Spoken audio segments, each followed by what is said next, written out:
Today, I shall talk about Durkheim's concept of anomie and suicide. We'll see how they are related. Now, look at these facts. So many students cracking under pressure, and when they fail, they commit suicide.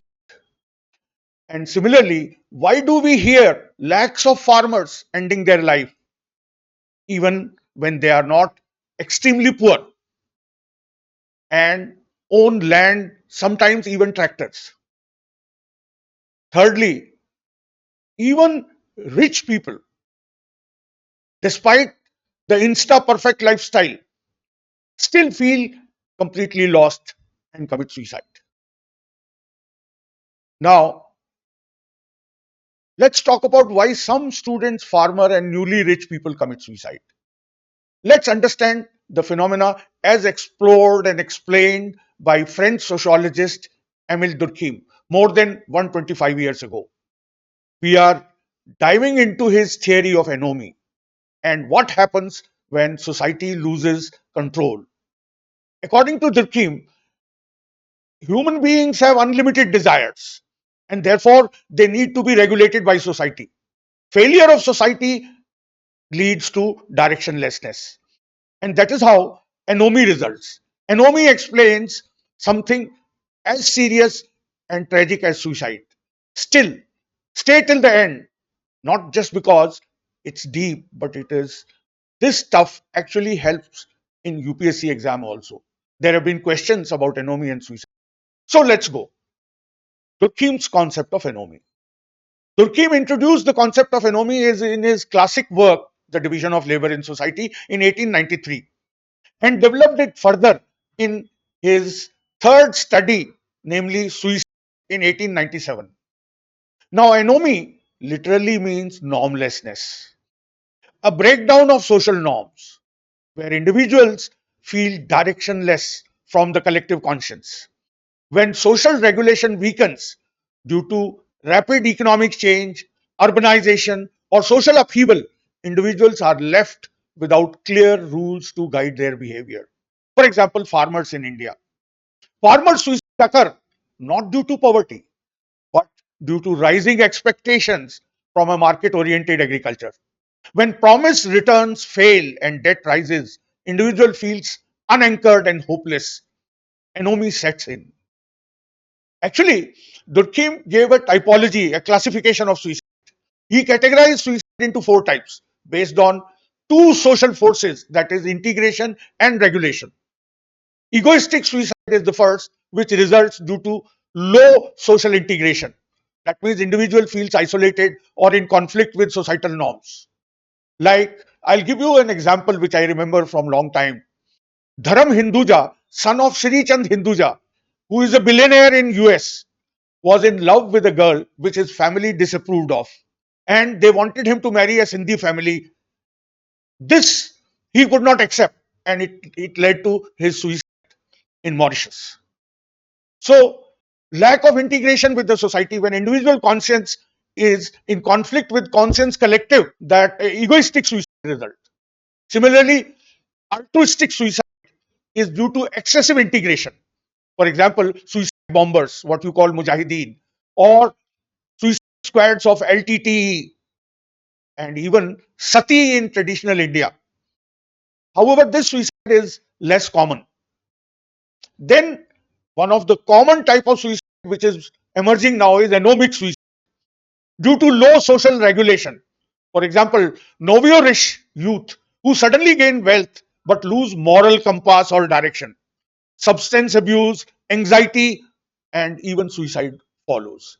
Sudden transition without moral guidance creates anomic void. Then finally, Durkheim talked about fatalistic suicide. That is due to excessive regulation. For example, slaves in ancient Greece and Rome, and prison inmates or individuals in a totally oppressive household. Of course, even this suicide is relatively rare today. Now, Durkheim's real brilliance was to treat suicide as socially determined. It was not just a personal issue, it was a social crisis. Contemporary examples. In the Indian context, farmer suicide student suicide in competitive environment like quota or IITs, high aspiration and social isolation, combination of egoistic and anomic suicide. The National Crime Record Bureau reports over 13,000 student suicides per year, a serious sociological crisis. Same is the case with farmer suicide, especially in Maharashtra, Telangana, and Punjab. Now, farmers trapped between traditional expectations and market economics face anomic condition. This is not just an economic issue, it is fundamentally sociological. Same is the case with noviorish and middle class mental health crisis. Urban youth enjoying upward mobility yet facing mental health issues like yuppies in America. So consumption increases, but meaninglessness also increases. A Durkheimian anomie or suicide or existential emptiness follows. Now, there has been criticism of Durkheim's theory also. Durkheim was accused of being too structural, ignoring individual psychology. Individual critics argue for an intersectional approach combining sociology and psychology. Also, Durkheim's data was Eurocentric, not applicable across all societies. Yet, his ideas of social regulation remain powerful, especially in a rapidly modernizing aspirational India. And moreover, this is also relevant to the UPSC main examination. There were previous year's questions like discuss distinct sociological methods adopted by Emile Durkheim in his method study of suicide.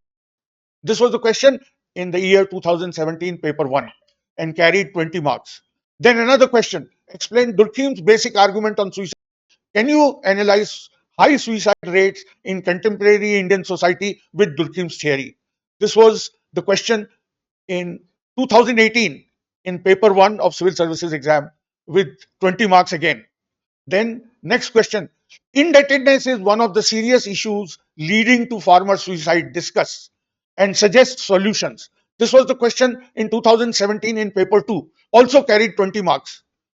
So now let's talk about how can you use this concept of anomie in the exam related to farmer suicides, as we have demonstrated, youth mental health crisis and substance abuse in urban areas, and so on, agricultural distress, consumerist way of life. Thus, we can conclude that Durkheim showed us that even the most personal act, suicide, has deep social roots. And understanding anomie helps us decode not just individual tragedies but national crisis. And it will get you marks for UPSC also. It's a lens to read society around you.